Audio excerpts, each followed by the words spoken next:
श्री विष्णु सहस्त्रनाम हिंदी अर्थ सहित भाग क्रमांक 2 स्वामी वासुदेवानंद सरस्वती। हिंदू धर्म जागरण अभियान स्वामी वासुदेवानंद सरस्वती, श्री महाकालेश्वर मंदिर परिसर, सांदीपनी आश्रम, निमगाव, तालुका नांदुरा, जिल्हा बुलढाणा, महाराष्ट्र। श्री विष्णु सहस्त्रनाम दररोज श्रवण केल्यास पुण्य लाभते, मानवी जीवनातील संकटाचे निवारण होते, कुटुंबात सुख समृद्धी नांदते, धन दौलत संपत्तीमध्ये बरकत मिळते, साधकांच्या पवित्र मनोकामना पूर्ण होतात।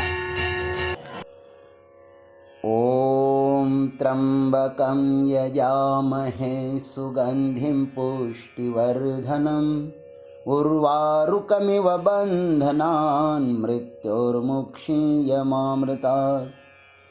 ॐ त्र्यंबकं यजामहे सुगंधिं पुष्टिवर्धनम् उर्वारुकमिव बन्धनान् मृत्योर्मुक्षीयमामृतात्।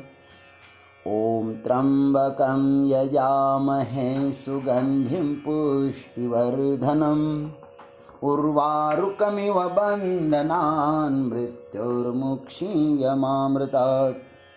मृत्युंजय महादेव त्राहि मां शरणागतं जन्म मृत्यु जरा रोगैः पीडितं कर्मबन्धनैः।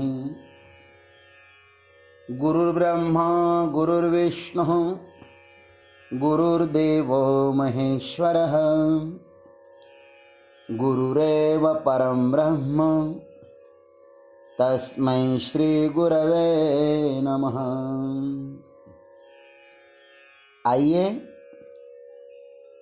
अब विष्णु सहस्त्रनाम के द्वितीय भाग में हम प्रवेश करते हैं। युधिष्ठिर अब अग्रिम दूसरे एवं तीसरे श्लोक में 6 प्रश्न पूछ रहे हैं। सर्वप्रथम इस द्वितीय श्लोक में 4 प्रश्न पूछते हैं। युधिष्ठिर उवाच किमेकं दैवतं लोके किं वाप्येकं परायणं स्तुवन्तः कंकमर्चन्तः प्राप्नुयुर्मानवः शुभम्। युधिष्ठिर उवाच लोके एकं दैवतं किम। युधिष्ठिर बोले, हे पितामह, समस्त जगत में एक ही देव कौन है? एकं परायणम अपि किम वा, तथा इस लोक में एक ही परम आश्रय स्थान कौन सा है? कम स्तुवन्तः मानवः शुभं प्राप्नुयुः।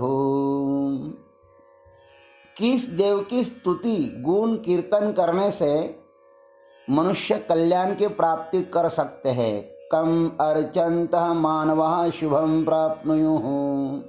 तथा किस देव का नाना प्रकार से बाह्य और आंतरिक पूजन करने से मनुष्य कल्याण की प्राप्ति कर सकते हैं? अब इस पर थोड़ा विचार करते हैं। युधिष्ठिर उवाच लोके एकं दैवतं किम। धर्मराज युधिष्ठिर बोले, हे पितामह, समस्त जगत में एक ही देव कौन है? हम सनातनी हिंदू लोग अनेक देवताओं पर आस्था रखते हैं। हमारे लिए पूरा संसार ही देवमय है। सिया राम मैं सब जग जानी, करहु प्रणाम जोरि जुग पानी। अथवा विठ्ठल जड़ी स्थड़ी भरला, रिता ठाव नाही उरला, आज म्या दृष्टि ने पाहिला, विठ्ठलची विठ्ठलची। हमारी संस्कृति सब में एक को देखने वाली है, अर्थात सबका मालिक एक ही है।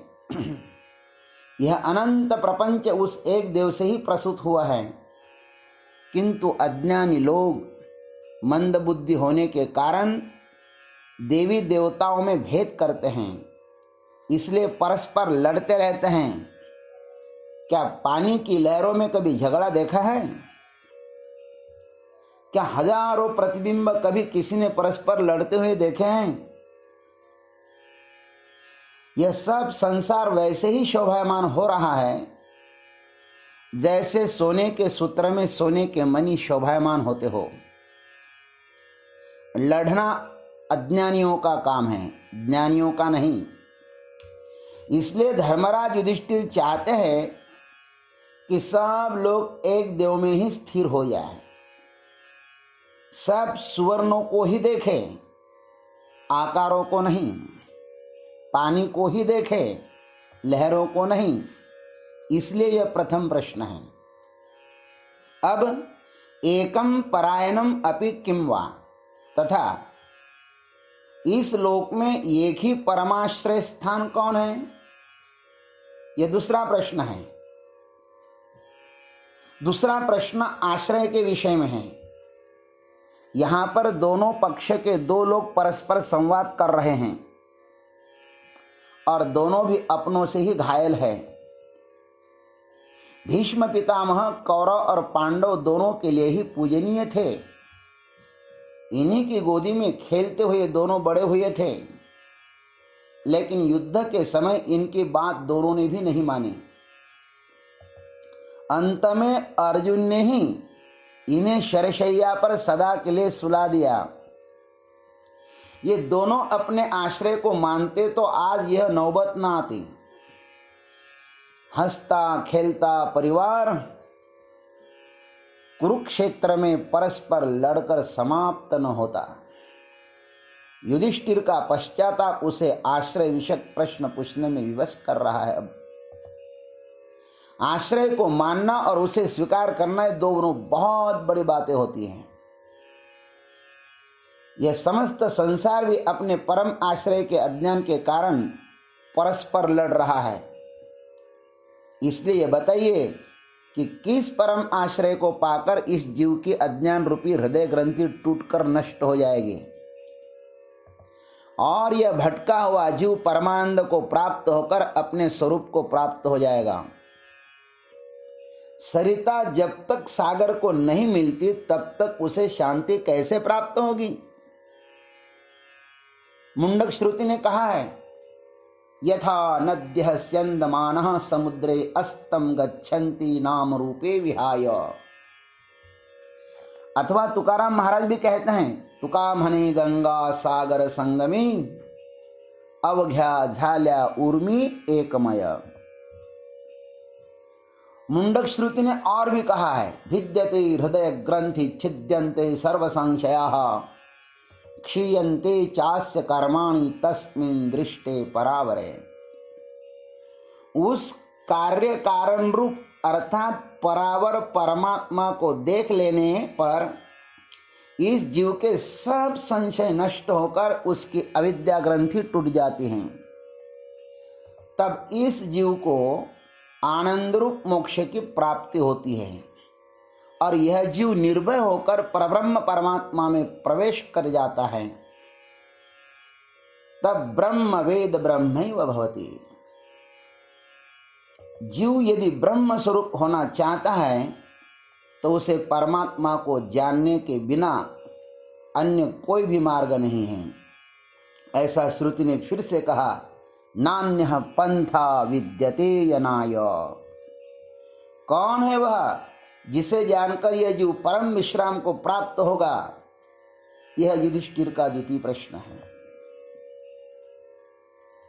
अब तृतीय प्रश्न, कम स्तुवन्तः मानवः शुभम प्राप्नुयुः। इस तीसरे प्रश्न में कहते हैं कि किस देव की स्तुति गुण कीर्तन करने से मनुष्य कल्याण की प्राप्ति कर सकते हैं?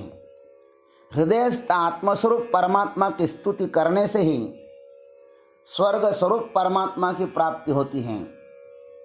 जो परमात्मा भीतर है वही बाहर भी है।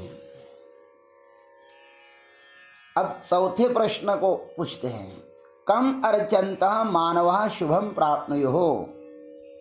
तथा चौथा प्रश्न यह है कि किस देव का नाना प्रकार से बाह्य और आंतरिक पूजन करने से मनुष्य का कल्याण हो सकता है। प्रत्येक मनुष्य चाहता है कि अपना कल्याण होवे, किंतु कल्याण किसमें है यह उसे ज्ञात नहीं है। प्रत्येक मनुष्य के भीतर श्रद्धा और विश्वास है और वह अपनी शक्ति से परमात्मा की अर्चना करता भी है, किंतु किसकी अर्चना करनी चाहिए यह उसे पता नहीं है। बहुत से लोग मंदिर में देवता की पूजा करते हैं और बाहर लोगों के साथ छल करते हैं। जीवन में यह विरोधाभास ही दुख का कारण है और यह फल गलत पूजा करने का ही होता है।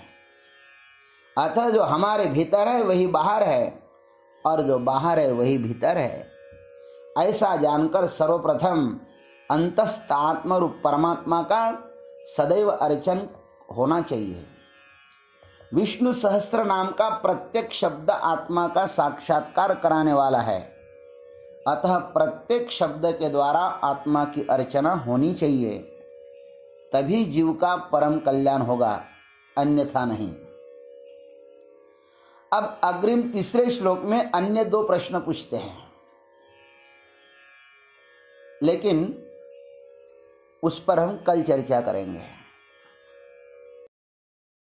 नम्र निवेदन, देवियों और सज्जनों, स्वामी वासुदेवानंद सरस्वती के अमृतमय वाणी श्री विष्णु सहस्त्रनाम का अगला भाग के लिए प्रतीक्षा कीजिए। हरिओम।